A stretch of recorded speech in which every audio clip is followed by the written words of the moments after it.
I am Aisha Kelly, Walpole Recreation Department, and I'm here with Deputy Chief Carmichael for our weekly chit chat. And today we're going to talk about, I just met with the DA, with Chief Stillman, and one of the things he was so proud about Walpole for was our Take Back Drug initiative. Can you tell us a little bit about that? Well, it's basically based on the DEA's, every 6 months or so they were doing a drug take back initiative. And through the DA's office, we've taken that role on year-round instead of just doing it at certain times in the year. So now people can come into the police station at any time, 24 hours a day, and drop off any unused prescription drugs that they have in the house. And just recently, Lieutenant Zangetti is the person who oversees the drop-off box at the station. And we just recently turned in 80 pounds of prescription drugs that were destroyed up at the incinerator in Methuen. Now, can you tell why that is so important that people take whatever drugs they have left over and bring them to the police station? Well, what they found is, you know, people's access to prescription drugs a lot of times happens right in the household. So with underage kids and people that aren't prescribed that medication, getting that medication out of the house and you know, to a facility to destroy it when it's not going to be used has been beneficial to get it out of the hands of people that otherwise would be using it. And that's not just parents, but grandparents, aunts, uncles. The kid goes and visits, they could open up their cupboard, and so it's Correct. everybody. It's everybody, and we've even had house breaks and that type of thing where the actual target is not just monetary items, but prescription drugs.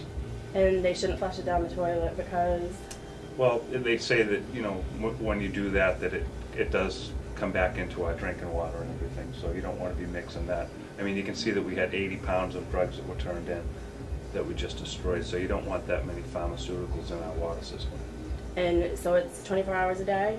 Yes, 24 hours a day. You can drop it off. The drop-off box is right in the lobby of the police station, and you can't do it. It has to be your prescriptions that you bring in and drop off. It can't be from a business or anything like that. No toxic type of substances. Basically, just what I mean by that is syringes and needles, that sort of thing. But any unused prescription drugs, we'll gladly take them and take care of them. Great. And we have something coming up. It's great that you and I get to sit here and talk, but there's a way for everybody to come and talk to you guys coming up with Coffee with Cops. Can you tell us a little bit about that? Lieutenant Leland is actually the one who started off this program. We've done a couple already, and we found that the library was a really good location to have it at. We had probably 20 to 30 people show up at one of the ones we did at the library.